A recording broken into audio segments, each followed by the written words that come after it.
Nigeria's influence in global economic relations is once again in the spotlight as the BRICS group of emerging market economies admit new members. But where is Nigeria? Good morning. It's another power-packed episode of Business Week where you'll get to catch up on all the big business stories of the past week.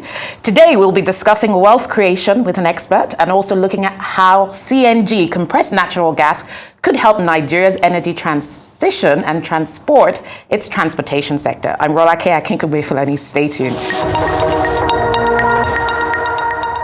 So we'll start with a summary, as usual, of the global energy commodities market.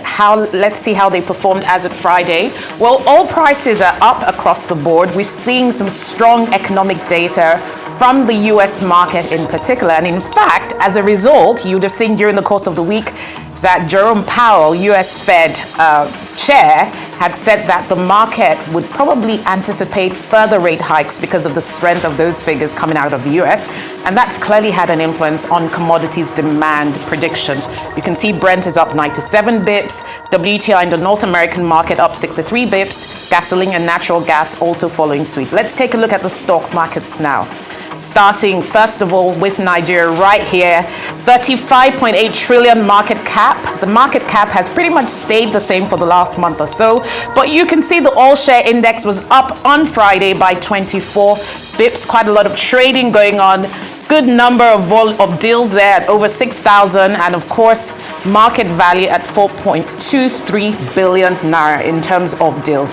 What's Europe saying? Euro Stoxx 600, the all-share index for the European markets, key stocks, is actually down or flattish, was down by 0.04%, but all the other markets across the Eurozone are up. London not in the Eurozone, but still within the European region. London FTSE up as well as Spain, Paris, and Germany. All those figures and indicators are up on stock markets. What does Wall Street say for the past week? NASDAQ is down. NASDAQ stocks, well, down not significantly, a bit flattish. Does that have something to do with the new EU digital rules, which I'll be talking about a bit later? Dow Jones Industrial Index and S&P are all up. Apart from equity markets, what were my big story picks from the past week? Let's go and see what's happening there. Well, Nigeria, the central bank, has been forced to come out to react to a JP Morgan report which analyzed Nigeria's reserves. Of course, we know that the central bank had published its accounts the week before showing reserves at around 30 billion, but also pointing to a couple of key items. You had your currency swaps, you have your securities lending, and you have your FX forwards. Now, JP Morgan is saying that the total estimate of Nigeria's reserves is around $3.7 billion. But Hassan Mahmood, the director of the Monetary Policy Department of the CBN, is saying that JP Morgan has taken those figures out of context. And I quote Hassan Mahmood, who gave an interview to the press during the week. He says, even if you have outstanding liabilities, you don't mark the outstanding liabilities to market on a day and say it is your net balance. In essence, what he's really saying is that liabilities and encumbrances on the reserves are only natural and normal. That's the position from the Central Bank of Nigeria. But JP Morgan has basically said that Nigeria's net FX reserves were significantly lower than previously estimated. What else is interesting this week? The trade group has won, that's a semiconductor industrial association in the US, has won that Chinese semiconductor manufacturer and chip maker Huawei is building a secret network of chip factories to dodge US regulations. If you recall, President Biden in the US last October had basically said that it was going to stop companies from the US trading and sending supplies to Huawei. Huawei has been at the heart of US-China problems and tensions and trade disputes, but Huawei has actually received up to $30 billion in funding from the Chinese government to advance its chip manufacturing business. We hear that it's building 3 new plants in China to build and expand that business. So it'll be interesting to see how this further deepens the tensions between the US and China over fears around intellectual property and the revealing of trade secrets. Now, in the EU is one of the most prolific tech regulatory regions around the world. It's releasing a new Digital Services Act, which means that several companies, up to about 17 tech companies, who have over 445 million users, will be forced to abide by new laws which will bring them under scrutiny. What are some of these new laws? They include everything from issues and concerns around child protection, illegal products, illegal content, a ban on dark patterns, and that essentially means that consumers will be able to report when they feel that they're being manipulated by technology platforms such as Amazon into buying or signing up for subscription services. The EU law, however, is saying that only 17 companies will be initially affected by this new regulation, but further down the line, that net might widen. So interesting times in the offing here for companies like Google, Meta, Amazon, and Apple.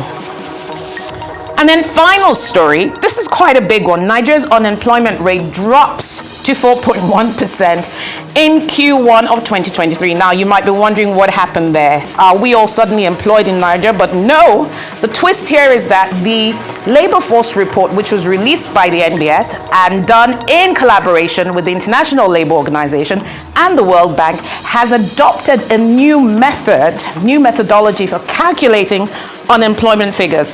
And some of those new methods include actually widening the net for the working population. It's now saying anybody above 15 is calculated as part of the working population. Over and beyond that, it's moved from looking at static analysis to looking at changes over a period of time. So looking at the figures and indicators over a period of time rather than at a specific point in time. Now, what that has done is it has in effect made Nigeria's employment figures appear more robust and more optimistic than we previously knew it to be. NBS, the last report that was released in 2020, at the end of the last quarter of 2020, it showed that unemployment was at 33.3%. The new figures out of this new methodology now show that unemployment is at 4.1% for the first quarter of 2023 from the 5.3% or thereabouts in the last quarter of 2022. Now, it's important to bear in mind that whilst this report was done in partnership with the ILO, in the OECD, the calculation methodology is different. Nevertheless, even with this new rate of 4.1%, it is still higher than many other countries in the region, like Ghana, which has an unemployment rate of 3.8%. And now for some other stories from around the world. In Nigeria, the Financial Institutions Training Center has shown in its new report that commercial banks in the country have lost 5.7 billion naira to fraud as of the second quarter of this year. According to the FITC report in its forgeries publication, a total of 11,679 cases were reported, and when compared with 12,550 cases recorded in the first quarter, which represented a 6.19 decrease, that is a significant change. FITC, of course, is a not-for-profit professional organization which has the Central Bank of Nigeria and the Nigeria Deposit Insurance Corporation, NDIC, and all licensed banks in Nigeria as its members. It reported that the frauds were reported by 24 banks that filed returns on fraud cases for the period. Big story coming out of the week with the BRICS bloc of developing nations, that's Brazil, Russia, India, China, and South Africa, agreeing on Thursday to admit new countries Saudi Arabia, Argentina, Iran, the UAE, in a move aimed at accelerating its push to reshuffle a world order it sees as outdated. In deciding in favor of an expansion, the bloc's first in 13 years, the BRICS leaders left the door open to future enlargement as dozens more countries voice interest in joining a grouping they hope can level the playing field on the global platform. Home to about 40% of the world's population and a quarter of global gross GDP, the countries of the BRICS bloc continue to work towards the ambition of becoming a major player on the world stage.